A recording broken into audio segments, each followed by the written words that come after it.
Hello and welcome everybody to the Leaders in Supply Chain podcast. I am your host, Radu Palamariu, Global Logistics and Supply Chain Practice Head for Morgan Phillips Executive Search.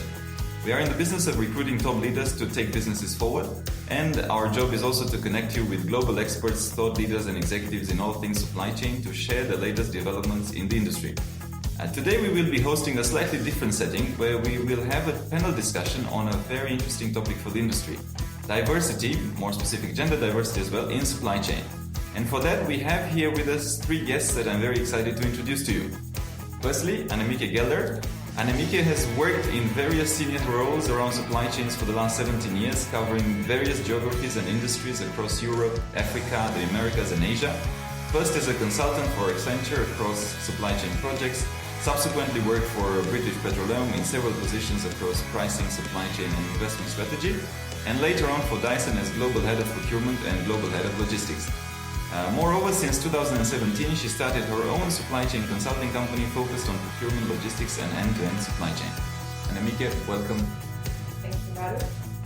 Saskia is our next on the panel. Saskia is also a long-standing professional in the supply chain space, having started her career in the building materials, worked for Cement Australia, and following which she was for several years in the global cement leader Holcim, where she served as Vice President of Supply Chain for one of the largest operations in Asia, namely Philippines.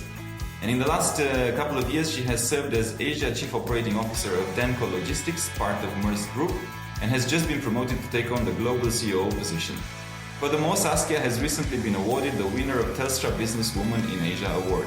Saskia, welcome and pleasure to have you. Thank you. And last but not least, we have Ingeborg Veelenturf. Inge is an experienced professional in international supply chain management for over 20 years in Europe and Asia for leading international consumer packaged goods companies like Kellogg, Sara and British American Tobacco. Starting off with Sara in international supply chain management and retail collaboration out of Netherlands, and subsequently worked for Kellogg's across Dublin, Hong Kong, Singapore and China in various senior roles across the supply chain and logistics functions. She was also regional head of logistics Asia Pacific for British American Tobacco, and since August 2016 is the senior director logistics for Tapestry, former Coach. Inge also sits on the advisory board of the Supply Chain Asia community. Inge, welcome as well. Thank you. Super. So very excited to have this discussion, and I would like to maybe ask the first question, which is also just to get a little bit of background from each of you. How did you end up with a career in supply chain? Was this a deliberate choice, or how did it happen for each of you? Annemieke, if you want to start. Interesting question, because I was thinking about it, and in business school I was very much intrigued about the whole logistics and operations modules and thought, okay, that's pretty cool stuff. And so I really went on with that track, but I didn't know when I started work that I would sort of really continue that path, because you don't know where you're going to be ending up. But throughout my career, it just went more and more specific into the supply chain space. Super. Saskia, for you? My path is probably a little less conventional. So I was working for the executive committee of Holcim, which is one of the world's largest building materials groups. And during that process, you had a lot of exposure to actually what made the business tick. And over time, as we started to look at the profitability enablers, it was very clear that there were some untapped potential in the business, largely around logistics and procurement. So I was asked, would I take the role in Philippines and start looking at how do we bring this together into being something that's a differentiator in both how we serve our customers, but also in how we drive the bottom line. So I went with a pretty big blank piece of paper actually into the Philippines. And, it's a massive company there, so it was a really good opportunity to bring together all the formal training you have through business schools, plus a lot of experience in industry to then see how does this fit as part of a business. But it is that last untapped mile, I think, in how businesses can really leverage both their customer and the bottom line. And I think that's where it's quite an exciting industry. Yeah, absolutely. And it kind of pulls different resources together, so that's quite holistic. How about you, Inge? Yeah, I think my path is more straightforward. I'm an industrial engineer, and my specialization was in production and distribution logistics. So my first job ended also from the specialization I did at the end of the studies. and was a project engineer for distribution logistics for Sara. So that's really starting in logistics, and that's how I enrolled in the diverse elements of the whole supply chain, like also procurement, manufacturing. But in the end, I'm still heavily focused on logistics. Good to know a little bit the background. And now, if we had to deep dive a little bit into today's topic, and diversity in supply chain and diversity in the supply chain community, and obviously you have very good examples of that. But I would want to get your individual perspectives into what's your thoughts and opinions on diversity in supply chain in general. Maybe Saskia, if you want to start. Obviously, it has a long way to go, and I think nobody is challenging that. And I think there's two aspects to diversity. The gender topic has a very big mandate at the moment, but I think what underpins that is real diversity of thought, that boardrooms and executive leadership teams are actively bringing people onto their team that bring different perspectives. I think if you look around the supply chain industry, two things are really apparent to me. One is there's a lot of company management teams that are extremely cookie-cut homogenous. And the second part to that is there's a lot of movement within the industry. So a lot of people just sort of move a step left, particularly amongst the 3PL players. And I don't think that brings real diversity or outside perspective to help the industry evolve and get out of things like the commodity trap. So the diversity of thought, I think, is a really essential ingredient into this industry, starting to take bigger steps forward to realise its potential value to businesses like Tapestry, for example. Inge? Yeah, I think Saskia touched already on a point, because why we are talking about diversity, or particular gender diversity, is to get different perspectives in the work environment. And more from the manufacturing sides, based on the experience that I have, indeed there's still a way to go. Probably we talk more about percentage of 25-30% if you look to either within supply chain, but then across functions like procurement or manufacturing, logistics, customer service. There's still a complete variety within the companies as well. And there's also a huge variety among the different industries. Like in the FMCG industries, and now working more in the luxury fashion, that's where I see a higher level of diversity among the whole workforce. And like Tapestry is a company that is very committed to inclusion and diversity as part of the core values. And some of the past companies I've worked for, they also have that on the agenda to bring in as part of the culture. But I think Tapestry has been quite leading in that, and I see that's reflected already in the whole setup of the company, different layers, different. If you talk about gender diversity from age groups to different nationalities, there's a completely broad setup, a good mix, I would say. And other companies like female probably are more attractive to like food or personal care industries. Some companies I worked for, they might be less attractive from a female perspective. So I think that also has to do slightly with the industry. You probably see that also in the real more tough business environment, or port authorities, or that's mainly so there is to conclude on that, there's a variety among the different functions within the supply chain, and there's still a variety among the different industries. Still a way to go. Yes, but I mean, also it's good as an example in what you mentioned about Tapestry, and I think there's a few companies that are quite more and more companies, at least it's a positive trend, that are doing things and are conscious about inclusion, about diversity, about including that in their missions, objectives, putting it on the agenda and making sure that they have it very clearly stated, which is a good thing. Annemieke, how about yourself? I think there is supply chain as a function itself. It also struggles a little bit with an image. It sort of doesn't have per se a very clear structure in each and every company and sort of how it's being organized, and therefore it's also difficult to attract talent in general. But there's a massive diversity in the type of interactions and the type of roles that you have, but they're not necessarily an obvious career choice. And I think that's really difficult for a lot of people to comprehend when you're setting out their careers. And to then attract talent and a diverse pool of talent, it's already a more difficult proposition to start off with. And then, like the typical pink topics, if you like fashion, food, and healthcare and well-being, would then be a more obvious choice. And it's more well known to people, and then sort of so supply chains become more accessible, if you like, for people. But otherwise, I would say these the more B2B commodity types of industries are not that obvious of a choice per se. And that's where a lot of the supply chain activity sits. Yes, absolutely. And it's usually the not so sexy places, right, where we struggle to have this diversity more than, like you said, on the consumer side, on the luxury side, and all those aspects. I think there's just one thing to add to that. Having worked in heavy industry and now in a company like Damco, actually there seems to be, what I have seen certainly across emerging parts of Asia, there is a lot of women, really a lot of women in the business, even in cement manufacturing, which is a really unsexy business. It's actually pretty cool when you get to know it. But it's, nobody sort of goes through university and says, wow, I want to be, in cement manufacturing. And I worked with many really strong females.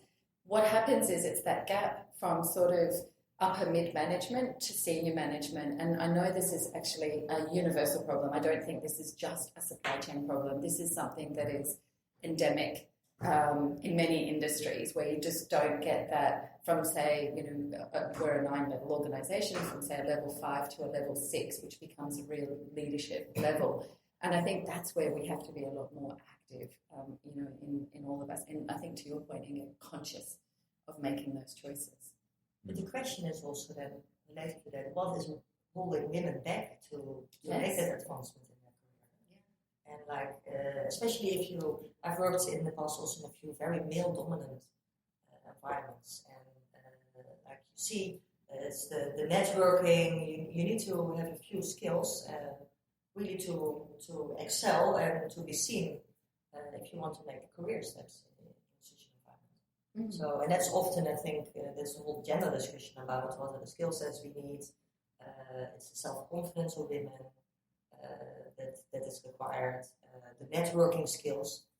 If you talk with women, you often hear, okay, they're far more rational, just get our work, especially if you have a family at home, and if you try to balance, you get your work done in the time that you're in the office, and that's for certain years that can hold selective networking. So will that help you to be seen and to make yourself well known broader in the organization? Because really that's part also of the career development, and women do have a certain tendency to more give in on that one. Good point.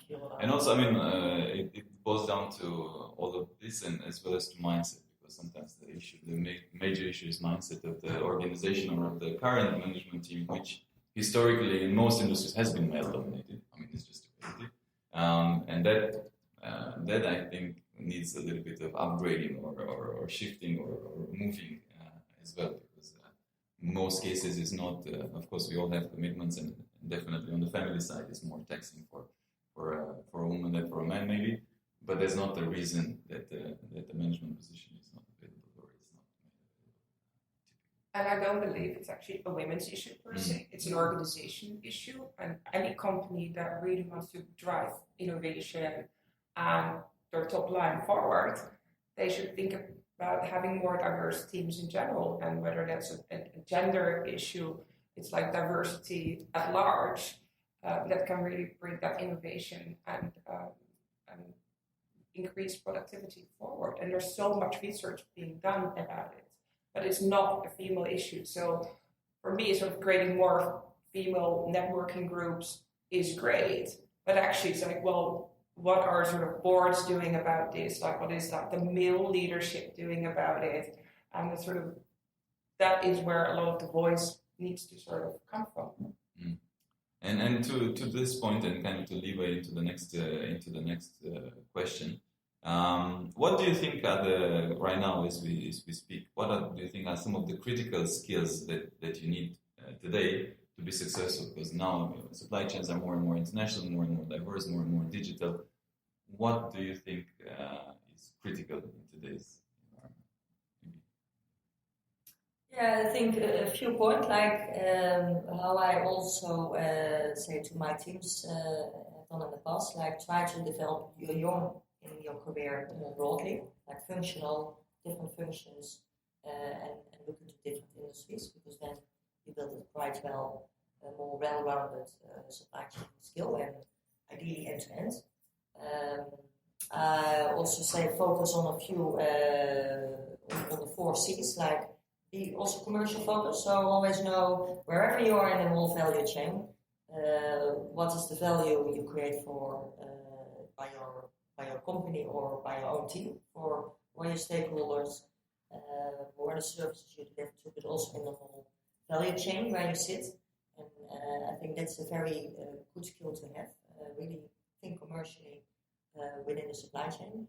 Be connecting the dots, so connecting the different silos, and collaborate a lot with your stakeholders internally, like procurement, manufacturing, finance. If you're on the demand planning side, really understand what's the impact upstream, and also be creative in a way.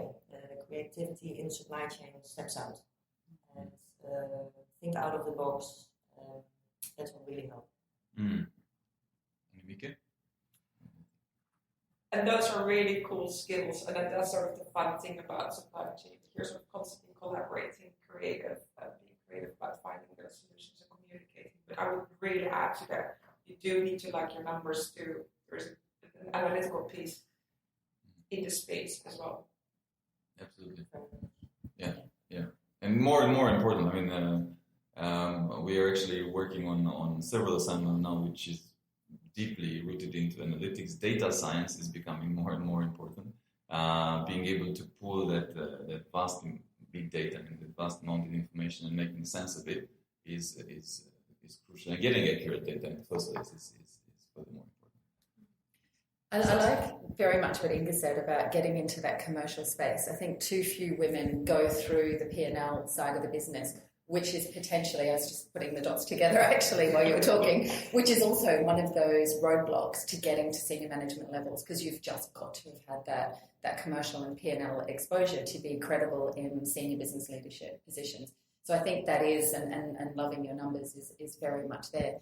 In terms of the point on what is involved in the transformation, I think it's people like us taking active time to coach young women through the business, and it is that one-on-one and the role modelling and talking to them about where they see their challenges. I have 11 that I spend time on, and they're all people that have reached out just randomly and said, look, could you spend some time with me?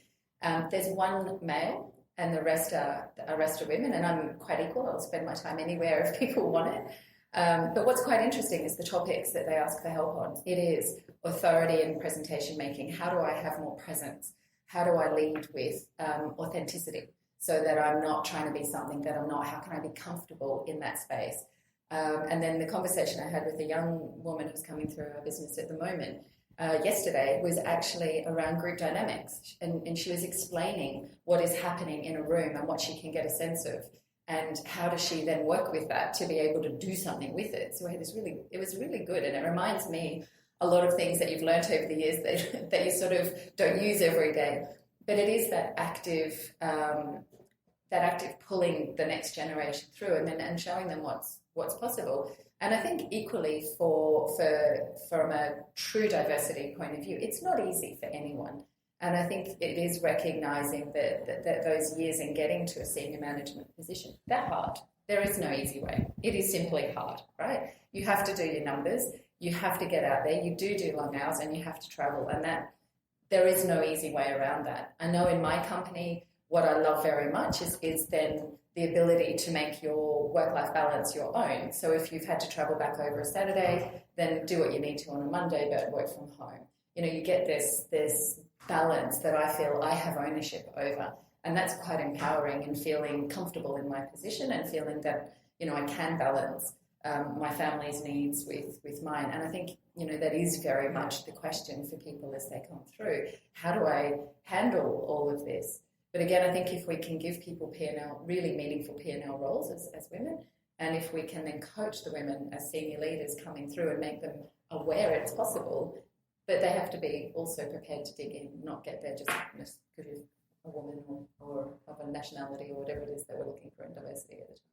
Yeah, and I mean, typically in life, hard work is part of the package, and no matter what you do, it's a prerequisite. And indeed, having that kind of supporting context around and supporting organization around is also critical. Mm-hmm. And maybe that we can see a lot more in today's context in the future.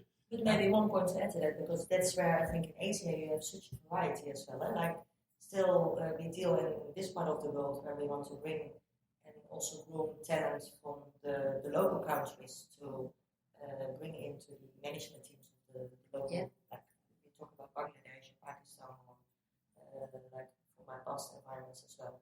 And that's where also gender equality is even in the social structure not like that. So some markets have a way to go. When those I've been to countries where I was also talking. I went to Bangladesh talking to the group of women there in the company. We had quite a good spread in different levels.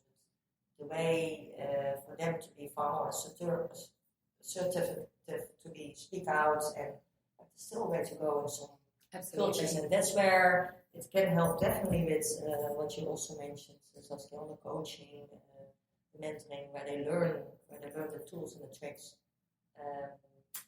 that can help them to grow and authentically in their environment. I think that's right. Yeah. And that's where, coming back to your point, also the whole male, the whole society needs to be trained on becoming more inclusive. Yeah. And in Asia, there's still a way to go. And if I can ask, because it would be good maybe to go to the point where what have you seen and how can organizations groom future female leaders? I mean, have you seen some good case studies? Have you seen some organizations that do this well? Maybe it's a good time also to do a little bit of sharing session in terms of what is happening on the market and what are some good examples. Maybe Annemieke, if you want to start, also from the startup scene, if you see. So I work for a number of larger companies, and I think those are the companies that are really putting an effort on diversity and inclusion and have like formalized programs and even like formalized mentoring programs. My time in BP, there were like female groups, and like we have here in Asia like women in oil and gas type of gathering groups, and actually it's more guys joining those groups as well because there seems to be a lot of drinks going on, and but that sort of puts the topic, an awareness to the topic, and actually sort of also approaching it in a very diverse way, which I think is really great. When you then sort of move now into sort of an arena where I'm now more involved in the whole startup scene, there's still a lot of that's still very much dominated by males, and probably also because they're sort of a little bit less risk averse, sort of taking those bolder steps and to venture out. And there's a lot of technology underpinning a lot of the startups, and technology is very much driven by an engineering group and sort of the tech guys, and that's not a very diverse community in itself. Or maybe sort of if you just look at numbers, and so that is sort of not necessarily bringing that level of diversity and innovation that you would expect, which is like a massive opportunity to tap into. Mm-hmm. Yeah, definitely, and especially because we're talking about startups and we're talking about people that should be creative and they should bring that new vibe to the table, right? And come up with a new solution. Yeah. Saskia?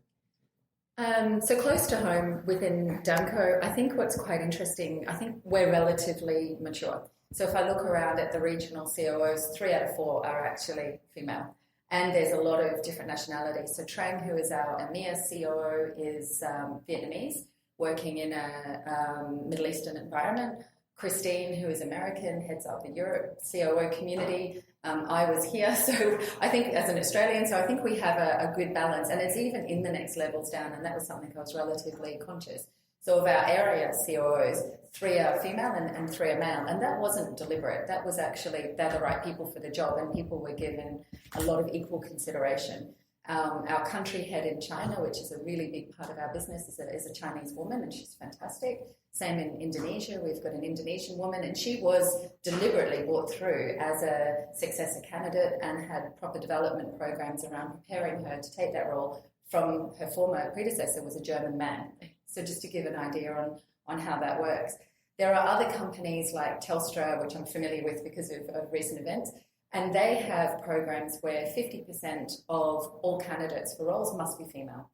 And I know we were looking at doing this in Holcim, but with probably not as much, I think, obvious success, where 1 in 3 should be. And if you didn't have that candidate, then what was the reason why, and how did you then actively build a pipeline so you could bring people through things like your background and with process engineering and so on. But I think it has to be a very deliberate, conscious choice to at least get a mix of diversity at the recruitment candidate level so that you're making a judgment of equal consideration. And I think that's where you start to get a seismic shift then in who can come through the business. And the conversation that I have over and over again is the stretch assignment. Is somebody ready? And I know that there's been much said about this, from some like people like Sheryl Sandberg about, that some people will just go, yeah, I'm ready for that development, and other people go, oh, is she ready? Can she do that? And my advice there is give the person the go, but back them up. Give them the chance of success by providing a coach in the business and by providing clarity around expectations so that people do have an opportunity to come in and show what they can do rather than going with a conservative choice of, somebody which I think does often happen. So it is around those two things. But I can say there is movement, but again, it starts at the top, and it's really that conscious decision making. And you said it from a board level to say, well, actually, this is important to us. We do recognise the benefits, and they're well spoken about. And I think just to end on a question, it frustrates me that we're still having awareness discussions at this point in time when this has been a topic for 10 years. So what decisions are boards making, really? And Uber's my most frustrating example, but where you bring out the token female at the end when, the sky's falling down. And anyway, I'll go into that. But it's really that discussion around how do we make active decisions and then actively set people up so they've got a chance of doing well. Yeah. No, it's excellent points, and indeed, I mean, it's a reality. We got to put it on the table. And it's still, if you look in most companies, the board level, mostly it's still the same kind of demographics. It's not very gender balanced. It takes time. It's not even color balanced. It's not even color balanced. Yes. It takes time. Like everything takes a long time because it's more mindset and perception and I don't know what people were used to. I guess.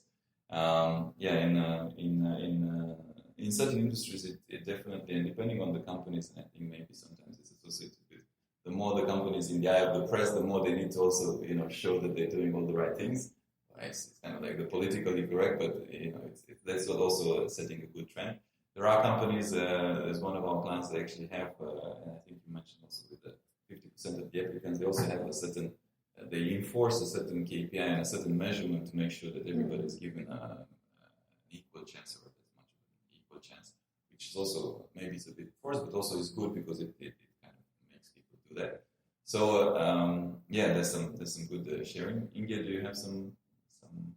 Yeah, just based on the experience, like in July we had an Asia operations workshop for director level and above, where about 60 people, and there was a 50 split, I would say, among the genders. So that was well balanced, from my experience. That's why I think tapestry, also on the different, in the broader general management levels, there's quite a good, great leaders, female leaders stepping up now in the organization. In some of the past companies, I know in the first company I started, it was around the year 2000 already, where the incentives came to the general managers or even the operational function to put females in their management team or in their functional management team. And I know some might even misuse that. That's in the UK suddenly the whole management team was female. So then I always laugh about what that would mean for the bonus of that GM in that country. And But I think it is about, in Kellogg's we had set up, chaired by the female president of one of the lead countries. She was also fantastic to bring this topic on. And we set up the Women of Kellogg. It was a group where we would discuss openly all kinds of topics where women would feel far more fulfilled within the work environment on all the different levels. And it was an open community to network and to learn from guest speakers, have the questions, but also clearly set some policies. So we defined like a kind of toolkit for even if people would step out, they could take a sabbatical or even on maternity when to prepare the work place around you, because often people step out for 5 months and then like people are just taking on the work, but then preparing the environment, the colleagues, and putting maybe someone in as an assignment clearly to fulfill that is also far more fair for the colleagues around. And all these type of instruments like were discussed and really taken up by the management, regional management, supported by the regional management. It's still a platform that is discussed. And one of the KPIs we agreed at that time with HR is to put always 50% female leaders in every leadership course that will be in the organization. So sometimes you enter and then like 20-30% female participation. But really to enforce as an organization yourself in the participation level is a very different step. It's the same with the number of interviews that you want to have the best candidate, no matter what is the background. Exactly. But you want to build the diverse reflection of the society to make sure that you thrive better as a company. That's I think the whole purpose. But then finding the right candidates, it's good to put in some KPIs like at least 50% of the interviews should be from either different backgrounds or based on gender. So you could make a selection. There are definitely ways to do that. It's all how HR or the regional management or top management endorse that and brings it into the culture of the company, so that everyone thinks about it when interviewing jobs or setting trainings. And it's also about reflecting the norm, because I mean, if it's not the norm to have any sort of females in the workforce, and suddenly there pops one up in your interview process, that still looks odd, and that's a problem. Sort of as part of this whole recruitment process, that you have to have at least like 3 out of 4 candidates to increase their hiring rate with 67%.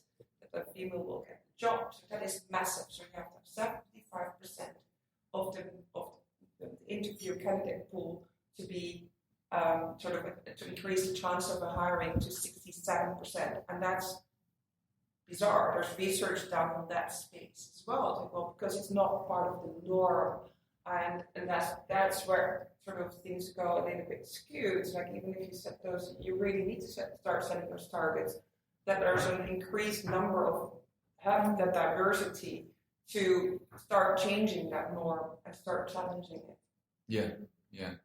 And then to add on to what was being said, and I want to reinforce also the idea that it really comes from the top, and the top management and the board sets a clear message and direction. I mean, it's not just paying lip service. If you really endorse, if you create different programs, create different KPIs, and you back it up and you show your support. One of our clients on the board, they are always reinforcing.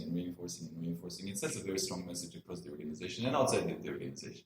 Because what is happening with the Generation Y and Generation, I don't know how they're called, the ones... The millennials. The millennials. The millennials, and they really want to belong to an organization that is diverse. And one CEO recently told me that they went to a career fair and they presented the company and they were all males.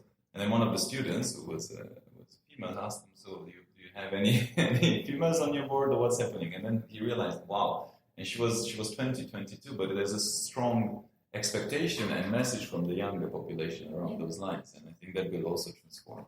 you have to be able to see yourself in that future. And I remember a company I worked for before, there was an African-American gay man who worked with us who was fantastic, but we were working in Switzerland, and he said, I don't think this is my company. I cannot see myself represented anywhere, and it was a very homogenous leadership panel that, he said, I don't think this is for me. And he went and joined another company where, as he said, he was much more reflected in the DNA of the company and had has had actually a stellar career since doing that. And I thought it always stayed with me when he said that. And I thought he was absolutely right. Yeah. That's right. Yeah. And then, back to the point where, it makes, and there's case studies and there's research being done. It makes business sense for diversity. Diversity is better for business, is better for top line. Yeah. And we have a long way to go still. But the fantastic news for the young professionals that are eager to learn and to expose themselves, there are fantastic opportunities. Like with the target set now, if you are a young, ambitious female in supply chain, you can come a long way. Yeah. Because if you do well and you perform well in an interview, you probably have a higher success rate if the company is low on gender diversity. They give you a preference compared to if you're equal to your male participants. They will give you immediately that Consideration. We're actually it just made me think, we're actually about to start trialling into the new year a new approach, because it is that maternity leave age gap too, where it's difficult sometimes for people to come back, and then also the business has big question marks on how do we fill that role while the person's not there. So we've looked at our shared service centre in India, and we're going to start assigning people from India into our operations business to fill the maternity leave time that somebody needs to take off. So that we've got the cross-training for India, so they're getting development, growth and exposure into the broader business. And then the person who's taking maternity leave has somebody already equipped with the skills who can come and fill that role for the duration that they're out. So it also helps to leverage, because we're all multinational sort of style businesses, helps leverage the network. And that idea actually came out of our India business, and it fits a deliberate business need, but it supports so many other parts of how the business can grow and develop and benefit from it. So I think that's quite an exciting. Yeah, so we had our first call on it on Monday night, so I'm quite keen to see how that develops. Yeah, excellent example. And I think there's more and more, and I think the more noise will be created, the more of these things will become the norm, and then slowly everything will change, and perception and mindset is on the way to being changed. But indeed, as always, it takes a little bit of time. Great. So thank you very much for the sharing, for the good case studies, for the good examples, for the good interaction. Appreciate your time. Thank you for being with us today, Saskia, Annemieke, Inge. And hopefully we'll continue, and we'll see much more diversity coming up in this. Yes. Thank you. Thank you. Thanks. Thank you for listening to our podcast. If you liked what you heard, be sure to follow us on radopalamario.com/podcast for all the show notes, links, and extra tips covered in the interview. Make sure also to subscribe to our emailing list to get the news in the nick of time. If you're listening through a streaming platform like iTunes or Stitcher and you like what we do, please kindly review and give us 5 stars so we can keep the energy flowing and get more people to find out about our podcast. I'm most active on LinkedIn, so do feel free to follow me to stay tuned for our latest articles as well as future guests for the podcast. And if you have any suggestions or any other idea, please feel free to write to me. I respond to all. And also, please make sure not to miss our next episode, where we will be having a few other C-level and top leaders in supply chain joining us. Stay tuned.